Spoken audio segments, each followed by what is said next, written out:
Hindi pedagogy की इस series में आज का हमारा टॉपिक है राष्ट्रीय पाठ्यचर्या की रूपरेखा 2005, जिसको हम एनसीएफ 2005 बोलते हैं। ये हमारा 7th चैप्टर है। इसमें हम टारगेट कर रहे हैं सीटेट सितंबर 2026 के एग्ज़ाम को।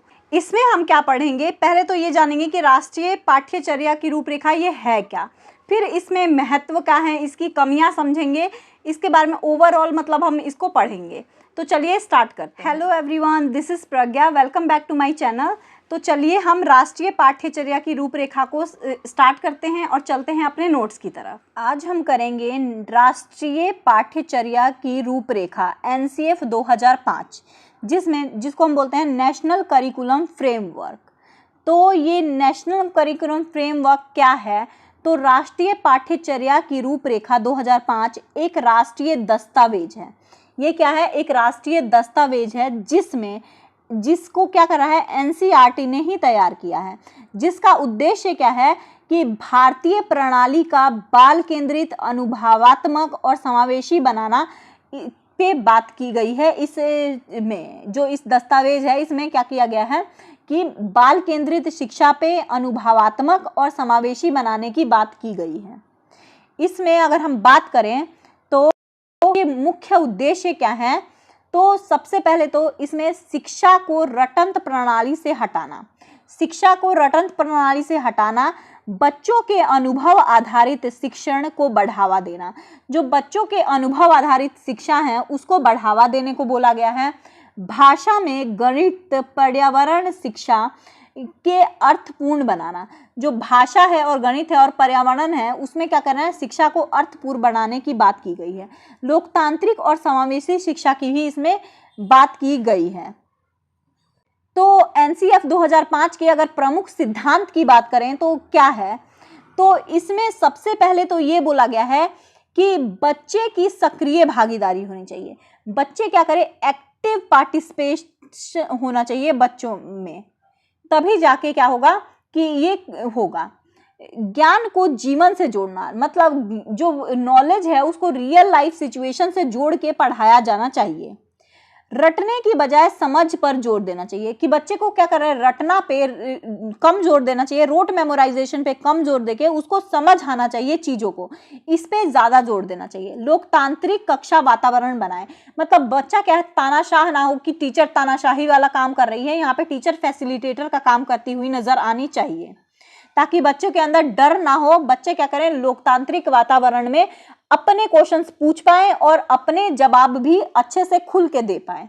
बहुभाषिकता का सम्मान करें, मतलब बहुत सारे बच्चे क्या करें, बहुत जगह से आते हैं, उनके मदर टंग अलग होती है, उनका लैंग्वेज अलग होता है, तो इसका सम्मान किया जाना चाहिए और बहुभाषिकता को बढ़ावा देना चाहिए।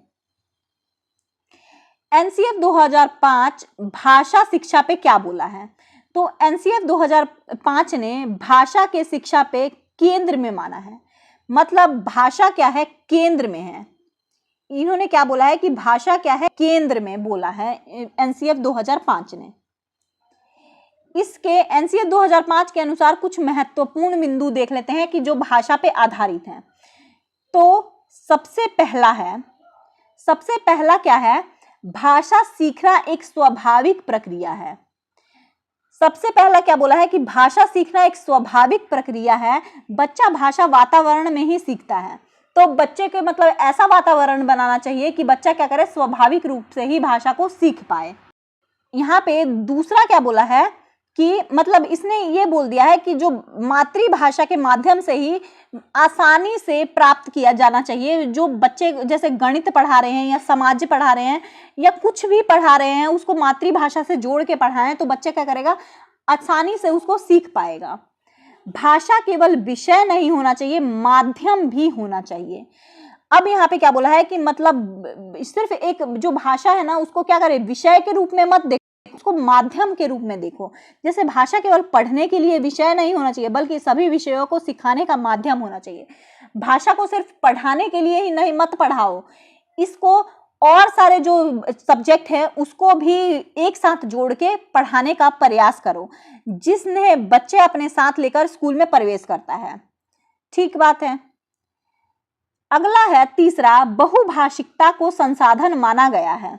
यहाँ पे बहुभाषिकता को संसाधन माना गया है। बच्चे की सभी भाषाएं मातृभाषा प्लस अन्य सीखने में मदद करती हैं।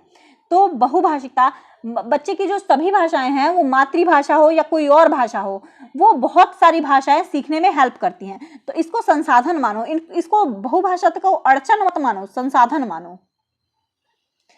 चौथा क्या बोला है कि मातृभाषा आधारित शिक्षा सबसे प्रभावी है। मतलब अगर हम अब मातृभाषा से पढ़ाएंगे तो ये सबसे ज्यादा प्रभावी होगा। तो यहाँ पे प्राथमिक स्तर पे शिक्षा मातृभाषा होनी चाहिए।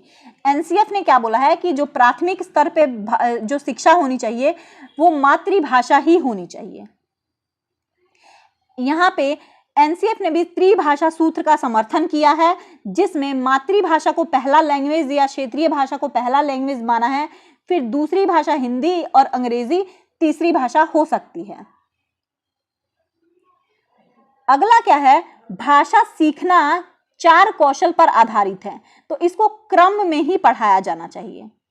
इन्होंने क्या बोला है कि जो भाषा सीखना है वो क्या है, 4 कौशल पे आधारित है। LSRW, अगर हिंदी में बोले तो सु बो प ली, तो इसको क्या करें, कर्म में ही पढ़ाया जाना चाहिए। लिसनिंग, स्पीकिंग, रीडिंग और राइटिंग, ऐसे ही ये जाए, ऐसे ही पढ़ाया जाना चाहिए।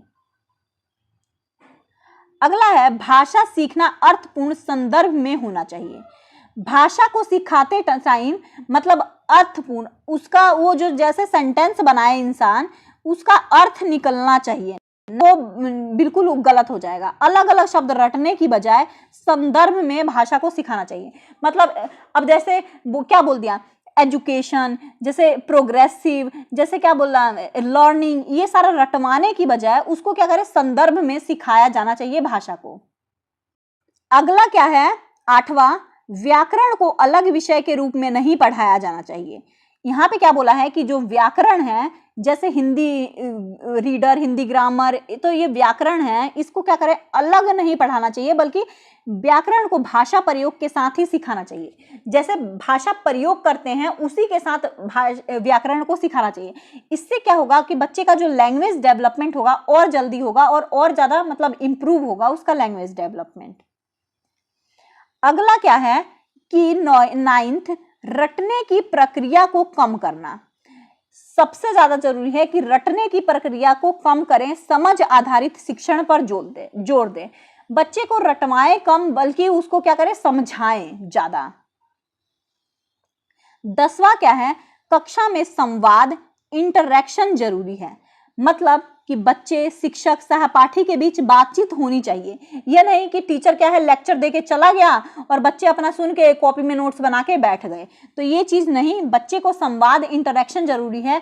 बच्चे, शिक्षक और सहपाठी के बीच, तीनों के बीच में क्या है, संवाद जरूरी है। 11वां है, त्रुटियों को सीखने का हिस्सा माना है। अगर बच्चा कोई गलत चीज कर रहा है तो उसको डांटे नहीं, उसकी गलतियों को सुधारें, उसको दंड नहीं दे। गलतियां सुधार का अवसर है, दंड का नहीं। तो इसको क्या करें, दंड मत नहीं देना चाहिए, बल्कि उसको सुधारने का प्रयास करना चाहिए। 12वां है, भाषा का उपयोग सभी विषयों में होना चाहिए।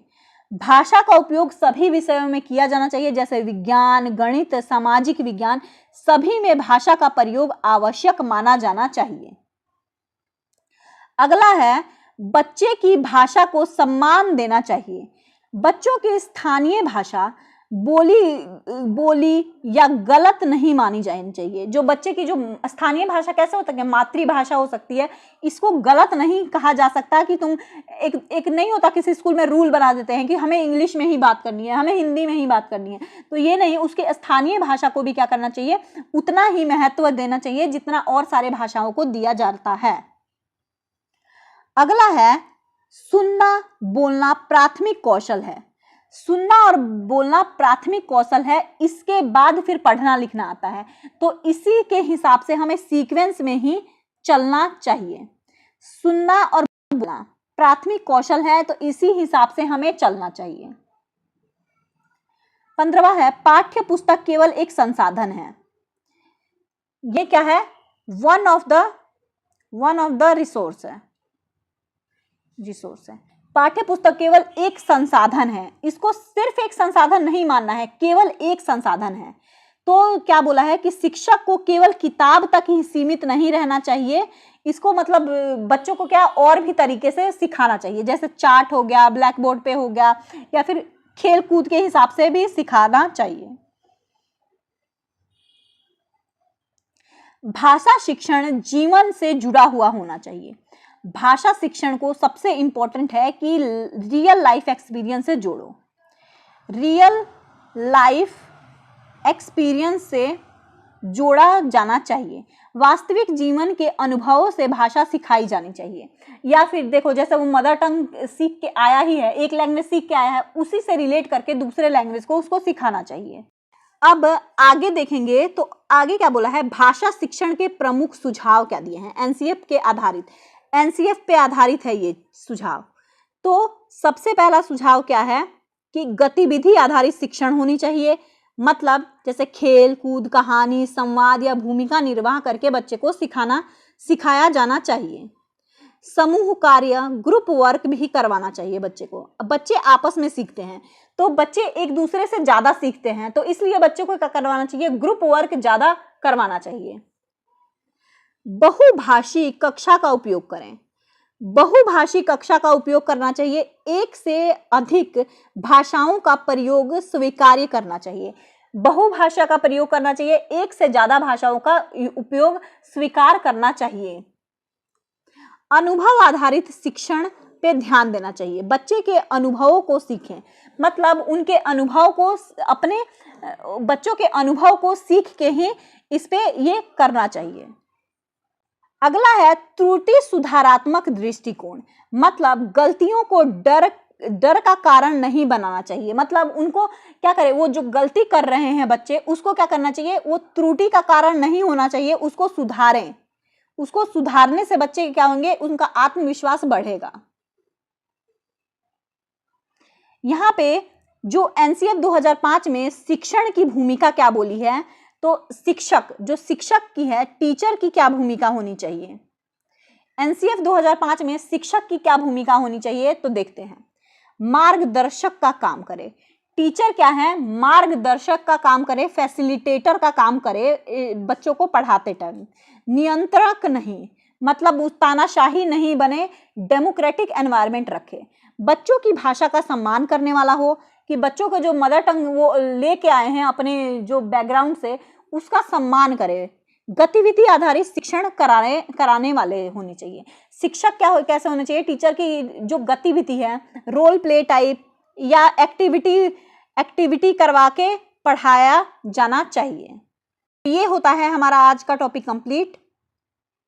ये टॉपिक यहीं पे कंप्लीट होता है। आई होप ये वीडियो आपको इन्फॉर्मेटिव लगा होगा और आपके एग्जाम के लिए इम्पॉर्टेंट होगा। मिलते हैं नेक्स्ट टॉपिक के साथ नेक्स्ट वीडियो में, तब तक के लिए थैंक यू सो मच।